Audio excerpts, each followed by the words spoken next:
School of magic season 2। Title shahi magician. आगे की सड़कें ज़ॉम्बी से भरी हुई है। क्या हो रहा है? कुणाल चिल्लाया। शेष दीवारें कुछ समय के लिए मरी हुई सेना को रोकने में सक्षम होनी चाहिए, फिर भी सड़कें पहले से ही इतने सारे प्रेत, लाश और कंकालों से क्यों भरी हुई थी? वे बस पीछा कर रहे थे और जिस भी इंसान से टकराते थे उसे नोच खाते थे। सड़कें तुरंत लाशों से भर गई थी। जल्दी भागो, नहीं तो लाश अधिकारी हमें निशाना बना देंगे। शॉटी अन्य तीनों पर चिल्लाया। जैसे ही वह चिल्लाया, फ्लैश माउंट शव अधिकारी की आंखें, जो अभी अभी 1000 से अधिक मरे हुए थे, धीरे धीरे उनकी दिशा में चली गई। यह स्पष्ट था कि प्राणी विशेष रूप से मैजिशियनों की उपस्थिति का पता लगाने में सक्षम था। समूह को पता था कि उनकी वर्तमान ताकत के साथ कमांडर स्तर के ज़ॉम्बीज़ के खिलाफ उनके पास कोई मौका नहीं है। उनके पास अपनी जान बचाकर भागने के अलावा कोई विकल्प नहीं बचा था। यदि शव अधिकारी ने उनका शिकार करने का निर्णय लिया तो उनके भागने के लिए बहुत देर हो चुकी होगी। चारों तुरंत इमारतों के पीछे छिपने के लिए चले गए। उनके ऊपर छोटी सी गली में आसमान से हल्की सी झलक ही दिख रही थी।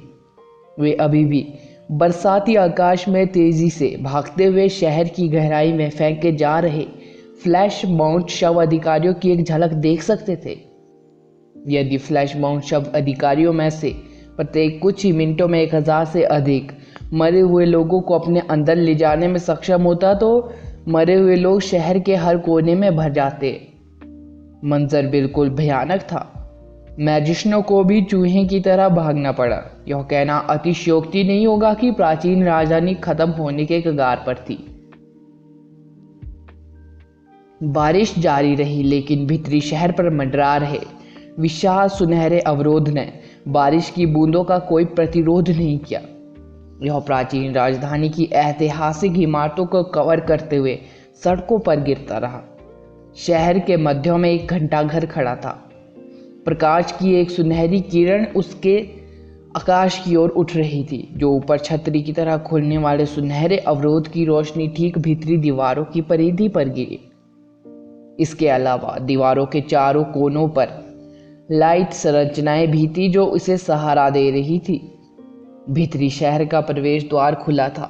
एक बड़ी भीड़ प्रवेश द्वार से होकर आगे बढ़ रही थी। उनके भागने में सफल होने का एकमात्र कारण यह था कि जब पर्पल अलर्ट जारी हुआ तो वे भीतरी दीवारों से ज़्यादा दूर नहीं थे। भीतरी दीवारें बहुत बड़ी नहीं थी, लेकिन वे जादुई अवरोध से सुरक्षित थी। साधारण दिखने वाली दीवारें काफ़ी मजबूत थी, यहाँ तक कि कमांडर स्तर के प्राणियों को भी उन्हें गिराने में कठिनाई होगी। आंतरिक दीवारों के उत्तरी प्रवेश द्वार पर एक गेट, जो आमतौर पर जनता के लिए खुला नहीं था, वर्तमान में कई मैजिशियनों द्वारा कब्जा कर लिया गया था। गेट के ऊपर अवलोकन गलियारे पर खड़े अधिकारी मैजिक एसोसिएशन के निर्णय लेने की प्रतीक्षा कर रहे थे। टावर के नीचे जोर जोर से गालियां उठ रही थी, यहाँ तक कि अब सबसे अप्रिय शब्द भी चिल्लाए जा रहे थे। जब भयभीत भीड़ ने टावर में लोगों को स्टैंड बॉय पर खड़े देखा तो उन्होंने मान लिया कि अधिकारियों का शहर पर आक्रमण करने वाले ज़ॉम्बीज़ को खत्म करने का कोई इरादा नहीं था। उन्हें लगा कि ये मैजिशियन सम्मान के योग्य नहीं थे। वे केवल अपनी देखभाल के बारे में चिंतित ठंडे खून वाले जानवरों का एक समूह था। कैप्टन, अगर हम और इंतज़ार करेंगे तो लोग और अधिक निराश होंगे, एक युवा शाही मैजिशियन ने घबराहट में कहा। उनके श्राप कानों के लिए बेहद अप्रिय थे, जिससे मैजिशियन उतना ध्यान केंद्रित नहीं कर पाया जितना कि अन्य लोग लाल हो गए। क्या मैजिशियनों को ऐसे समय में आगे नहीं बढ़ना चाहिए था, विशेषकर शाही मैजिशियनों को, जिन्हें प्राचीन राजधानी के लोग माननीय मैजिशियन कहते थे। इंपीरियल मैजिशियन मैजिक एसोसिएशन के यूनिस्ट विशेष सदस्य थे, जिनकी तुलना मैजिक पैलेस के मैजिशियनों से की जा सकती थी। प्रत्येक शाही मैजिशियन विशेष रूप से विभिन्न स्थानों से चुना गया एक विशिष्ट व्यक्ति था। उनके दल को शहर की ढाल के नाम से भी जाना जाता था। हालांकि इन शाही मैजिशियनों को यहाँ भीतरी दीवारों पर खड़े होने का आदेश दिया गया था। वे शहर को बड़े पैमाने पर नष्ट होते देखने के अलावा कुछ नहीं कर सके, जबकि ज़ॉम्बीज़ काले ज्वार की तरह भारी दीवारों को निगल रहे थे, सड़कों, इमारतों, खुले क्षेत्रों और भीड़ को कवर कर रहे थे। जुओ, शांत रहो, एक और शाही मैजिशियन ने पकड़ लिया। लेकिन क्या तुम्हें यह भी नहीं दिख रहा? यदि हम ज़ॉम्बीज़ को शहर से बाहर निकालने के बजाय यहीं छिपते रहेंगे तो हम शाही मैजिशियन कहलाने के योग्य नहीं हैं, जुओ ने उत्तेजना में चिल्लाया। इंपीरियल मैजिशियनों के पर्पल और सुनहरे लबादे वाले कैप्टन ने बिना कुछ कहे जुओ नामक व्यक्ति पर एक ठंडी नजर डाली। एक दूत तेजी से मैजिशियनों के पास पहुंचा और उसने कप्तान के कानों में कुछ शब्द कहे। कप्तान ने सिर उठाया। उसकी तेज नजर सड़कों, पार्कों, शॉपिंग मॉलों और इमारतों में फैले हुए मांस के टीले के शव अधिकारी पर पड़ी। सभी शाही मैजिशियन सुनो, कैप्टन अचानक बोला। उसकी आवाज इतनी दृढ़ता में गूंज रही थी जैसे लोहे को गड़ने की आवाज हो। उसी समय पर्पल वस्त्र पहने मैजिशियन ध्यान में आए। आसमान से गिरती ठंडी बारिश की बूंदें भी उनके ऑरा के आगे बर्फ में तब्दील हो रही थी। केवल एडवांस मैजिशियनों को ही शाही मैजिशियनों में शामिल होने की अनुमति थी। जब एडवांस मैजिशियनों के एक समूह ने ध्यान केंद्रित किया तो कितनी भयानक ऑरा उत्पन्न हुआ। मांस के टीले के शव अधिकारियों को हटाओ, कप्तान ने आदेश दिया। जैसे ही आदेश दिया गया, यह पता चला कि शाही मैजिशियनों में से 1/3 के पास उड़ने की क्षमता थी। उन्होंने विंड विंग्स को बुलाने के लिए या तो तारामंडल को चित्रित किया या अपने विंग मैजिक इक्विपमेंट को एक्टिवेट किया और आकाश में उड़ गए। अच्छी तरह से ट्रेंड मैजिशियन तुरंत 3 के समूहों में बन गए और सीधे फ्लैश माउंट कॉर्प्स अधिकारियों की तरफ उड़ान भरी। लाश अधिकारी ऐसे प्राणी थे जिन्हें खत्म करने के लिए आमतौर पर एडवांस मैजिशियनों के एक समूह की आवश्यकता होती थी। फिर भी पर्पल वस्त्रों में ये शाही मैजिशियन केवल 3 के समूह में विभाजित हो गए। वे पूरी तरह निडर होकर अधिकारियों की आसमान से गिरती लाशों का सामना कर रहे थे। एक एडवांस मैजिशियन के पास या तो उड़ने की क्षमता होगी या उसके पास घूमने के लिए माउंट बेस्ट होंगे। जो लोग उड़ने में असमर्थ थे वे भी धीमे नहीं थे। वे छतों और ऊंची इमारतों पर यात्रा कर रहे थे और भीड़ के ऊपर आसमान में उड़ रहे थे। जैसे ही शाही मैजिशियन बाहर निकले, तुरंत एक जोरदार जयकार गूंज उठी। पर्पल वस्त्र पहने एडवांस मैजिशियन दूर तक उड़े और जल्द ही विशाल शहर के सभी कोनों में पहुंच गए। शाही मैजिशियनों का कैप्टन टावर पर रुका था। उसकी निगाहें उसके सामने के दृश्य से हटती नहीं थी। पहले वाला दूत अभी भी उसके पास खड़ा था। वह पूछने से खुद को रोक नहीं सका। हुआन, अगर मैं गलत नहीं हूं तो आपका परिवार सिटी साउथ में होना चाहिए। कैप्टन, हुआन ने सिर हिलाया। कोई खबर? दूत ने पूछा। हुआन ने अपना सिर हिलाया। दूत चुप हो गया। उसने हुआन के दृढ़ चेहरे पर नजर डाली जो अभी भी चिंता से भरा हुआ था। अधिकांश समय महत्वपूर्ण पदों पर बैठे लोगों को स्वतंत्र रूप से कार्य करने की स्वतंत्रता नहीं थी। गेट पर सबसे मजबूत सुपर मैजिशियन के रूप में उसका काम आकाश में हड्डी वाले प्राणी के निकट आने पर उसे मारना था। इसके अलावा उसे कहीं भी जाने या कुछ भी करने की अनुमति नहीं थी। उसने ढेर सारा ताज़ा खून बहता हुआ और ज़मीन पर लाशों के ढेर देखे थे। एक सुपर मैजिशियन के रूप में वह उन्हें सुपर स्पेल से आसानी से बचा सकता था। फिर भी वह ऐसा नहीं कर सका। उसकी ऊर्जा खर्च करने से उन लोगों की जान बच सकती है, लेकिन इससे उसे नीदरलैंड के शासक से हार भी मिल सकती है। एक बार जब वह हार गया तो अब केवल मरने वाले लोगों का एक समूह नहीं होगा बल्कि पूरा शहर मर जाएगा। पिछले कल गला ज़्यादा खराब होने के कारण मैं कहानी सुना नहीं पाई थी। आज थोड़ा इम्प्रूव हो गया है तो आज सुना पा रही हूँ। School of magic season 2, title विपत्ति का डीमन। धिक्कार है, इनमें से कितनी गंदी चीजें हैं, शॉर्टी ने कहा। शहर की चौक चौराहों पर भीड़ काफी अस्त व्यस्त थी। यहाँ तक कि सड़क पर खड़ा सबसे कमजोर ज़ॉम्बी भी नागरिकों के बीच भारी दहशत पैदा कर देगा। इसके अलावा डर संक्रामक था, जिससे लोगों के लिए जगह खाली करना और अच्छे तरीके से पीछे हटना कठिन हो गया था। यदि लोग अपनी जान बचाने के लिए खुद ही भाग रहे होते तो मैजिशियनों के लिए उनकी देखभाल करना कठिन हो जाता। इस स्थिति में मैजिशियन केवल आक्रमणकारियों को खत्म कर सकते थे। सड़कों, गलियों और दुकानों पर मरे हुए या कहे ज़ॉम्बीज का कब्जा हो गया। विशाल माउंटेन ज़ॉम्बी ने हजारों ज़ॉम्बीज को अलग अलग स्थानों पर फेंक दिया था। प्रत्येक शव अधिकारी अपने साथ 1000 से अधिक मृतकों को ले जा रहा था। जैसे ही मरे हुए लोगों ने लोगों का पीछा किया और उन्हें देखते ही मार डाला, जीवन अचानक एक दौड़ और एक जुआ बन गया था। जो लोग धीमे थे उन्हें लाशों द्वारा खींच लिया जाएगा और कोई नहीं जानता था कि एक प्रेत जिसका मुंह पहले से ही ताज़ा खून से भरा हुआ है अगले जंक्शन पर उनका इंतजार कर रहा होगा। आदर्श, कायरा, कुणाल और छोटू कई सड़कों से गुजरे थे। मूलतः वे सभी चौड़ी सड़कों पर ज़ॉम्बीज को देख सकते थे। जब भी संभव हो वे ज़ॉम्बीज को खत्म करने की पूरी कोशिश करेंगे। फिर भी उनकी ऊर्जा सीमित थी।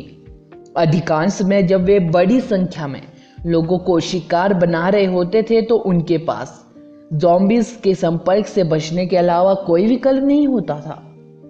निर्णय लेना कठिन और दर्दनाक था। उन्हें नागरिकों को छोड़ने में दुख और क्रूरता महसूस हुई, फिर भी वे कुछ नहीं कर सके। इस तरह के युद्ध में हर कोई आपदा का शिकार था। न केवल मरे हुए प्राणियों की नज़र में उनका जीवन सस्ता था, बल्कि अन्य लोग भी ऐसा ही महसूस करने से खुद को रोक नहीं सकते थे। जल्दी करो, हम उस फ्लाईओवर ब्रिज को पार करने के बाद अमृत झील सिटी पहुंचेंगे। मुझे लगता है कि यह क्षेत्र अभी भी ज़ॉम्बी से सुरक्षित है। कायरा ने घनी भरी इमारतों की एक पंक्ति की ओर इशारा करते हुए कहा। यदि आप उस रास्ते पर चलते हुए यहाँ जा रहे थे जिस रास्ते पर आप शुरू में जाना चाहते थे, तो आपको आधे घंटे से अधिक समय लगेगा। जाओ, अपने लोगों को सुरक्षित स्थान पर ले जाओ, जबकि इस स्थान पर अभी तक ज़ॉम्बीज नहीं रेंग रहे हैं, छोटू ने कहा। कुणाल ने मार्ग प्रशस्त किया। वह अस्थिर क्षेत्र को तेजी से पार करने के लिए अपने मैजिक बूट्स का उपयोग करने वाला था जब आदर्श ने उसे रोका। जब तक जरूरी ना हो अपने इक्विपमेंट्स का उपयोग ना करने का प्रयास करो, इससे तुम्हारी जान बच सकती है। आखिरकार आदर्श कुणाल से अधिक अनुभवी था। कुणाल ने सिर हिलाया। हालांकि वह पूरी दौड़ से काफी थक गया था, फिर भी उसने अंत में अपने मैजिक शूज का उपयोग नहीं किया। अचानक उनके सामने आधा किलोमीटर लंबे फ्लाईओवर ब्रिज से एक जोरदार आवाज आई। 4 मैजिशियनों ने ऊपर देखा और पाया कि तेज काले पंखों वाला एक प्रेत अब पुल पर खड़ा था। इसकी आकृति भूरे फर से ढकी हुई थी। प्राणी के पास अविश्वसनीय ताकत थी। वह आसानी से एक हाथ से पुल पर पालकी उठा सकता था। जोरदार दुर्घटना की आवाज तब उत्पन्न हुई जब उसने कार को जमीन पर गिरा दिया। काली पालकी तुरंत नष्ट हो गई और आग की लपटों में भी घिर गई। मदद करो, मदद करो, मेरी मदद करो, एक लाल वाहन में से पीड़ा भरी चीख सुनाई दी। आदर्श ने आके देखा और पंखों वाले प्रेत दूसरे वाहन को उठा रहा था। विंडशील्ड के माध्यम से वे बिखरे हुए बालों वाली एक महिला को अपना सिर बाहर निकालते हुए देख सकते थे। मदद के लिए चिल्लाते समय उसका चेहरा पीला पड़ गया था। इससे पहले कि कोई प्रतिक्रिया कर पाता, प्रेत ने वाहन को पुल के किनारे फेंक दिया और वह महिला की आतंक भरी चीख के साथ गिर गया। कार में कोई है, कायरा ने भयभीत होकर कहा। जिस स्थान पर वाहन गिरा था वह उनसे 10 मीटर से भी कम दूरी पर था। अरे चलो इस गधे को मारे, आदर्श ने बोला। ठीक समय पर आदर्श की आकृति पुल के ऊपर से शैडो में डूब गई और तेजी से गिरती हुई लाल कार के अंदर चली गई। आदर्श! अरे बकवास, क्या वह खुद को मारने की कोशिश कर रहा है? छोटू चिल्लाया। कार पुल से नीचे गिर रही थी। इसे जमीन तक पहुंचने में केवल 2 सेकंड से भी कम समय लगेगा। यदि आदर्श फ्लाइंग शैडो के साथ कार के अंदर घुस गया तो क्या उसे महिला के साथ टुकड़े टुकड़े नहीं किया जाएगा? एक और एक और जोरदार टक्कर हुई। जमीन पर उतरते ही नई लाल सैडन तुरंत कबाड़ के ढेर में बदल गई। हिस्से इधर उधर बिखर गए, कुछ तो 3 मैजिशियनों के पैरों तक लुढ़क गए। उसी समय ब्लैक शैडो का एक पुल उनके पास से गुजरा और ओवरपास के नीचे रुक गया। शैडो स्पष्ट हो गई। आदर्श अपनी काली शर्ट में एक महिला को जो बेहोश होकर गिर पड़ी थी अपनी बाहों में लिए हुए धीरे धीरे वहां से बाहर निकला। वाह! छोटू ने आदर्श को थम्स अप दिया। जमीन के करीब आते ही गिरती हुई कार की अपनी परछाई थी, जिस पर आदर्श ने जमीन पर पटकने से पहले फ्लाइंग शैडो के साथ वाहन से भागने के लिए भरोसा किया। न केवल उन्हें सेकंड के भीतर 2 बार फ्लाइंग शैडो फेंकना पड़ा, बल्कि उसे जो एहसास और त्वरित सोच प्रदर्शित की वह एक सामान्य मैजिशियन के पास नहीं थी। क्या अब आप एक ही विचार से स्टार बनाने में सक्षम है? जैसे ही टॉप छात्र कुणाल से अपेक्षा की गई थी, उसने तुरंत आदर्श की कल्टीवेशन का निर्धारण किया। केवल एक विचार के साथ एक स्टार ऑर्बिट खींचने की क्षमता में महारत हासिल करने से आदर्श एक पल में बेसिक स्पेल कास्ट करने में सक्षम हो जाएगा, जिससे उसे लगातार फ्लाइंग शैडो का उपयोग करने की अनुमति मिलेगी। चलो इसके बारे में बाद में बात करते हैं। हमें पहले इस प्रेत को मारना चाहिए, अन्यथा इससे कई लोग मारे जाएंगे। आदर्श ने ऊपर की ओर इशारा किया। आदर्श ने महिला को पुल के नीचे रखा और थोड़ी ही देर में वह होश में आ गई। जैसे ही वह अपनी अश्रुपूरित कृतज्ञता व्यक्त करने वाली थी, आदर्श पहले ही पुल पर अपनी राह बनाते हुए शैडो की एक लकीर में बदल चुका था। मेरे पीछे आओ। कुणाल ने तुरंत आइस लॉक डाला। बर्फीली जंजीरें उसके नियंत्रण में एक दूसरे को पार करती हुई पुल के खंभे पर बर्फ की सीढ़ी बनाती गई।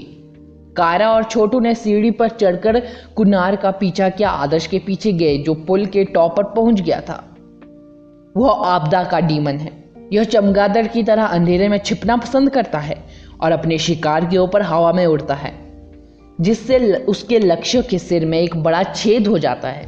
अगले सेकंड में मस्तिष्क का तरल पदार्थ रक्त के साथ मिश्रित होकर एक छेद से बाहर निकलने लगा। जब राक्षस प्राणियों की पहचान करने की बात आई तो कायरा एक एक्सपर्ट थी। वह एक ही नजर में किसी भी प्राणी को आसानी से पहचान लेती थी। मुझे इस तरह मत डराओ। छोटू एक अनुभवी हंटर था, फिर भी उसने किसी ऐसी चीज के बारे में कभी नहीं सुना था।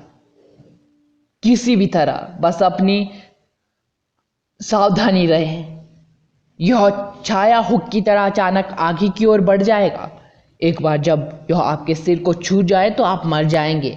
यहाँ तक कि मैजिक इक्विपमेंट भी आपकी रक्षा करने में सक्षम नहीं होगा, कायरा ने चेतावनी दी।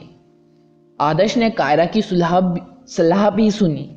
जब वह पुल पर पहुंचा तो उसने आपदा के डेमन के हाथ का ध्यान पूर्वक अध्ययन किया और देखा कि प्राणी के हाथ में एक उंगली थी जो बहुत लंबी और पतली थी। इसे वास्तव में एक हुक के रूप में वर्णित किया जा सकता है। तुमने बताया कि इसे अंधेरे में छिपना पसंद है। क्या इसका मतलब यह नहीं है कि इसमें शैडो एलिमेंट की शक्ति है? आदर्श ने भुहें चढ़ा दी। वह विपत्ति के डेमन के काले ऑरा को अस्पष्ट रूप से महसूस कर सकता था। हाँ, तो आपके विशालकाय शैडो स्पाइक्स इसके सामने बेकार है। हमें इसे कुणाल के आइस लॉक से फंसाना होगा। वैसे यह जीव भागने में माहिर है, इसलिए हम इसे यह सीख नहीं दे सके कि हम इसे मारने में सक्षम है। अन्यथा जब इसे लगेगा कि कुछ ठीक नहीं है तो यह भाग जाएगा और हमारी पूरी यात्रा के दौरान ऊपर से हमें परेशान करता रहेगा, कायरा ने समझाया। अगला एपिसोड सुनने के लिए बने रहे मेरे इस चैनल के साथ।